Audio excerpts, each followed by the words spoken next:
tive dificuldades dos dois lados, porque os cubanos têm uma coisa muito semelhante, tem muita coisa semelhante aos brasileiros, acho até que por causa das nossas raízes, se você for olhar, Cuba é fruto de cultura indígena, de negros que vieram da África e de espanhóis. E nós aqui, índios, negros e portugueses. E português e espanhol aqui entre nós é uma coisa só, né? Historicamente é uma coisa só. Então, uma das características cubanas que se assemelham muito dos brasileiros é a capacidade de empurrar o sujeito com a barriga. Não diz não, mas também não diz sim. Então, eu trabalhando já e dizia, mas olha, tem tal coisa que eu ainda estou interessado. Ah, tá bom, tudo bem, fulano de tal vai te atender. Coronel fulano de tal de serviço de inteligência. Aí eu pegava o avião e ia para lá e dizia, bom, e o coronel? Não, o coronel viajou para não sei onde. Depois eu vim do Brasil aqui só para falar com o coronel. Infelizmente. E basicamente tinha 3 pontos da história que os cubanos estavam relutando muito em passar para mim. Em primeiro lugar, era a história do Garcia Marques.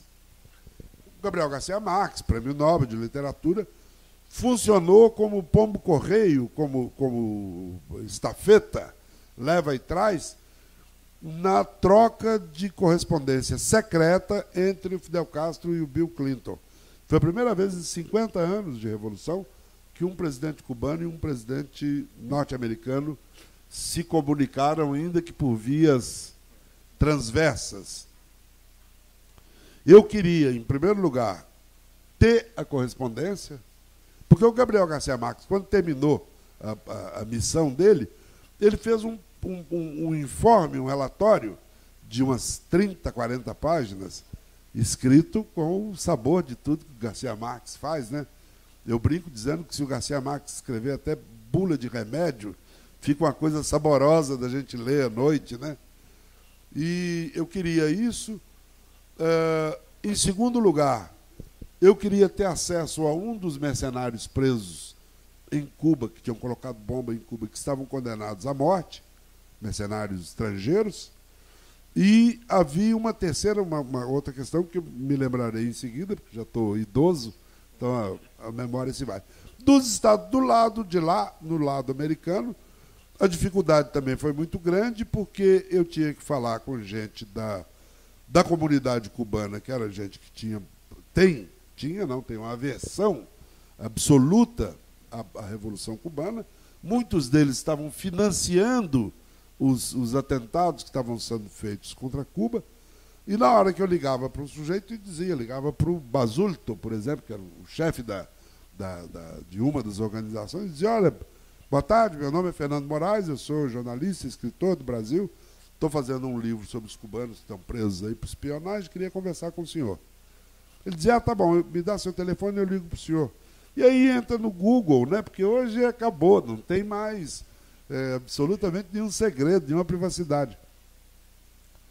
E ligava e dizia, não, mas o senhor escreveu um livro sobre Cuba, entrevistou Fidel Castro 4 vezes, fez capa da revista Veja com ele, o senhor fez um livro sobre Olga Benário, que é uma comunista e tal. Não vou atendê-lo. Então, uma reticência muito grande em falar comigo. E, além disso, junto ao pessoal do FBI, eu encontrei também muita dificuldade, porque mesmo os que já estavam aposentados, a legislação americana é muito rigorosa com relação a isso. Eles são proibidos, por lei, de fazer qualquer manifestação pública sobre qualquer processo de que tenham participado dentro do FBI, da Polícia Federal deles. Consegui quebrar muito dessas resistências com a ajuda de amigos. Um dos amigos, uma curiosidade, o Larry Rotter, do New York Times, que foi correspondente aqui no Brasil e que teve aquele imbróglio com Lula, porque ele escreveu uma matéria dizendo que o Lula estava mamando muito, além da conta, e o governo ameaçou expulsá-lo do Brasil. E eu me manifestei contra isso. Eu não sou ninguém, não sou nada, mas eu fiz chegar O presidente, eu conheço o presidente há 40 anos, o ex-presidente, e fiz chegar, por meio de amigos, que era uma barbaridade, expulsão correspondente. Primeiro que a matéria era muito ruim, muito mal apurada, muito mal feita, mas ainda assim. E o Larry Rotter soube disso. Soube que eu tinha sido uma das pessoas que tinha me manifestado contra a expulsão dele. Quando eu...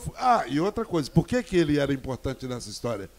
Porque ele tinha sido chefe de escritório do New York Times em Miami e tinha feito matérias comprometendo os líderes da comunidade cubana em Miami com os atentados terroristas que estavam sendo realizados em Cuba, a ponto deles metralharem a porta da casa dele e cortarem os freios do carro dele para ele se matar, para ele se arrebentar, por sorte, não morreu. Então ele me ajudou muito a quebrar resistência, sobretudo com o pessoal da área oficial. E aí fui tocando, apesar das dificuldades, fui indo, a pesquisa, o trabalho de campo me consumiu aproximadamente 2 anos, e chegou um momento que o meu dinheiro acabou. Acabou. Eu tinha recebido o adiantamento da editora e tinha gasto todo, e eu disse para a editora, olha, eu estou correndo risco, não é nem de morrer na praia, de morrer no meio do mar, porque a praia ainda estava muito longe. E a grana acabou, o que eu faço? Ele falou, olha, tem um garoto aqui em São Paulo, que é um grande investidor, um rapaz que tem muito dinheiro, e que está comprando argumentos e livros para adaptar para o cinema.